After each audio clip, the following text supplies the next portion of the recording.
Vamos tratar agora de rotações infinitesimais e do conceito de velocidade angular, e vamos ver também como expressar a velocidade angular de um corpo rígido em termos dos ângulos de Euler e da taxa de variação instantânea de cada um dos ângulos de Euler. Comecemos com rotações infinitesimais. Precisamos considerar rotações infinitesimais porque as equações de movimento de um corpo rígido são equações diferenciais. Consequentemente, precisamos investigar como se comporta uma rotação durante um intervalo de tempo infinitesimal.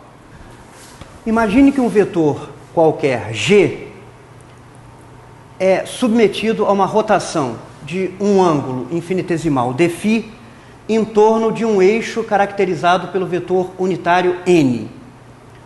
Como já vimos antes, o vetor girado G' se relaciona ao vetor original da seguinte maneira.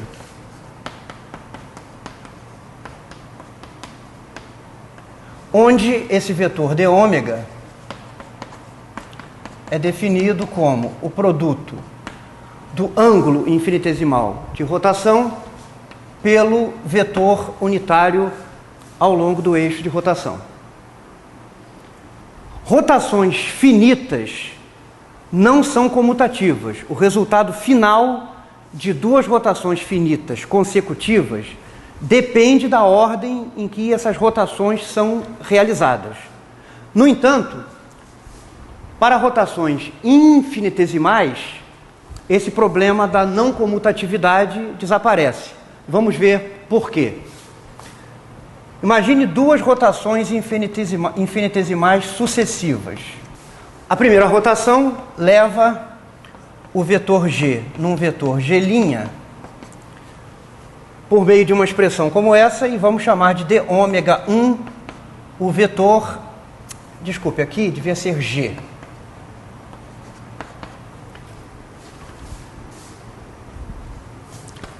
Então, dω1 é o vetor que representa a primeira rotação infinitesimal. Se agora nós girarmos G' para G2' e o vetor correspondente a esta segunda rotação infinitesimal for dω2, então nós temos essa expressão para G2' em termos de G'. Se nós substituirmos a equação 1 na equação 2, vejam o que acontece. Quando efetuarmos esse produto vetorial aqui, teremos dω2 vezes G mais dω2 vezes dω1 vezes G. Mas esse produto dω2 vezes dω1 é um infinitésimo de segunda ordem. E quando nós falamos em transformações ou infinitesimais em geral, ou em particular, rotações infinitesimais, nós levamos em conta apenas os termos até de primeira ordem nas quantidades infinitesimais envolvidas. Portanto, até primeira ordem nos infinitésimos, G2' é igual a G mais dω12 vezes G, onde esse vetor dω12, associado à rotação que leva diretamente de G para G2', é simplesmente a soma dos vetores dω1 e dω2, onde dω1 é o vetor que é responsável pela associado à primeira rotação infinitesimal, que leva de G para G', e dω2 é o vetor associado à segunda rotação infinitesimal, que leva de G' para G2'. Mas como a soma de vetores é comutativa, se essas rotações forem executadas na ordem oposta, o vetor associado à rotação na ordem oposta, dω2', será a soma de d ômega 2 com d ômega 1, que é a mesma coisa que a soma de d ômega 1 com d ômega 2. Portanto, rotações infinitesimais são comutativas. No entanto, rotações finitas não são comutativas. Vejamos agora como relacionar a taxa de variação de um vetor do ponto de vista de um referencial inercial com a taxa de variação do mesmo vetor vista de um referencial que gira com o corpo. Em geral, essas taxas de variação são diferentes. Por exemplo, imagine um corpo em rotação relativamente a um referencial inercial que chamaremos de referencial fixo no espaço. Um vetor que ligue a origem do sistema de coordenadas fixo no corpo rígido a um ponto qualquer do corpo rígido é um vetor constante do ponto de vista de um referencial fixo no corpo que acompanha seus movimentos. No entanto, como o corpo rígido está em rotação, a taxa de variação desse vetor vista de um referencial inercial será diferente de zero.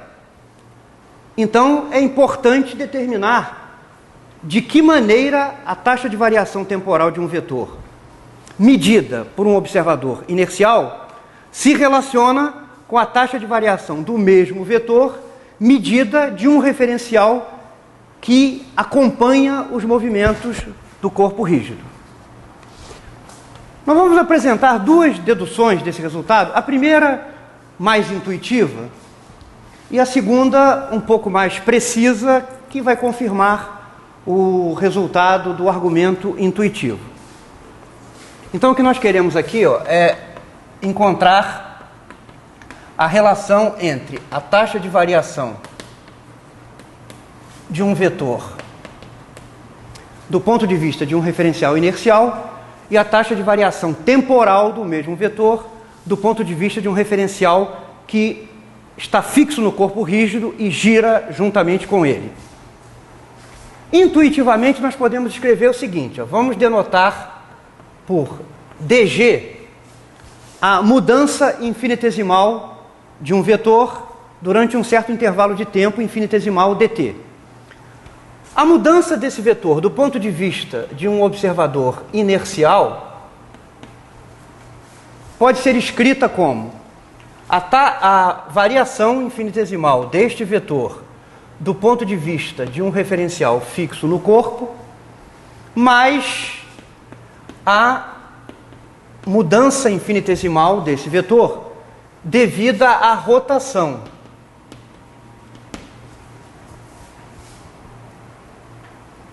Essa equação é intuitivamente razoável porque a taxa de a variação desse vetor no intervalo de tempo, do ponto de vista de um observador inercial, só será diferente da variação do vetor do ponto de vista de um referencial fixo no corpo, se o corpo estiver girando. Então a diferença deve-se à rotação do corpo. Então esta equação, intuitivamente, é perfeitamente razoável. Mas observe o seguinte. Essa diferença aqui, G' menos G, é exatamente a variação que o vetor sofre por causa da rotação infinitesimal representada aqui na figura. Então podemos escrever o seguinte: dg de rotação é igual a d ômega vezes g.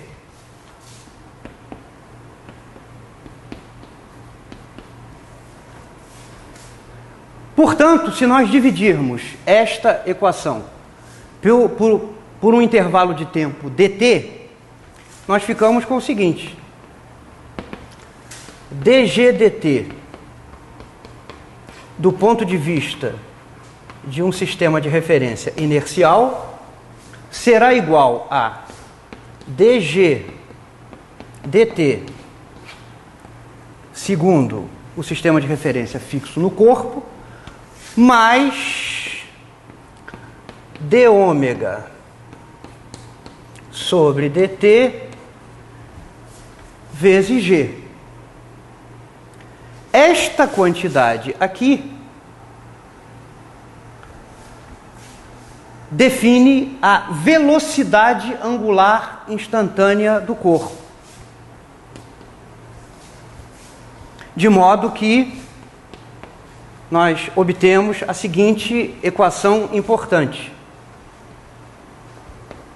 que a taxa de variação temporal de um vetor relativamente a um referencial inercial, em relação ao qual o corpo rígido está em movimento, é igual à taxa de variação temporal desse mesmo vetor, medido num referencial fixo no corpo, que acompanha seus movimentos, mais o produto da velocidade angular instantânea do corpo pelo vetor em questão.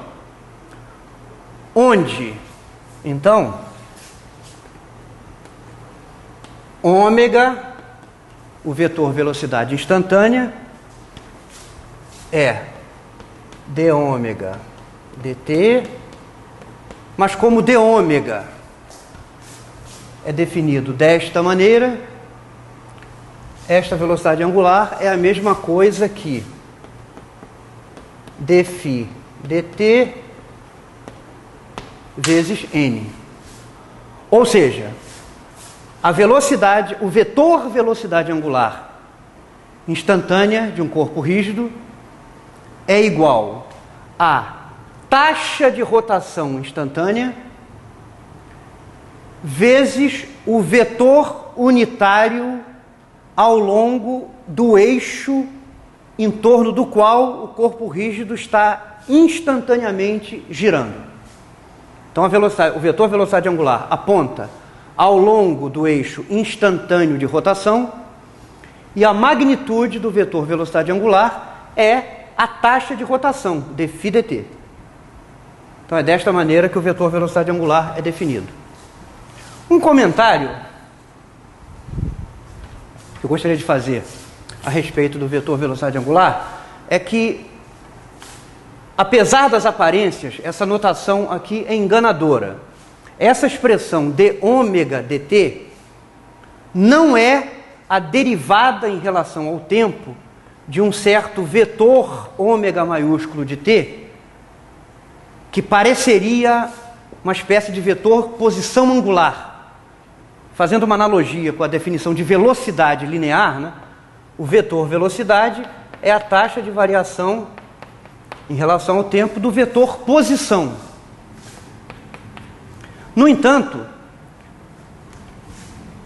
essa expressão aqui deve ser entendida como o limite quando ΔT vai para zero de duas quantidades infinitesimais, de duas quantidades que tendem a zero simultaneamente, um numerador ΔΩ, que é ΔΦ vezes o vetor unitário ao longo do eixo de rotação, e o intervalo de tempo ΔT. No limite em que ΔT vai para zero, isto aqui tende a um limite que é chamado de velocidade angular. Mas a velocidade angular não é a derivada de um suposto vetor posição angular. Pode-se provar que não existe nenhum vetor ômega maiúsculo de t cuja derivada seja ômega.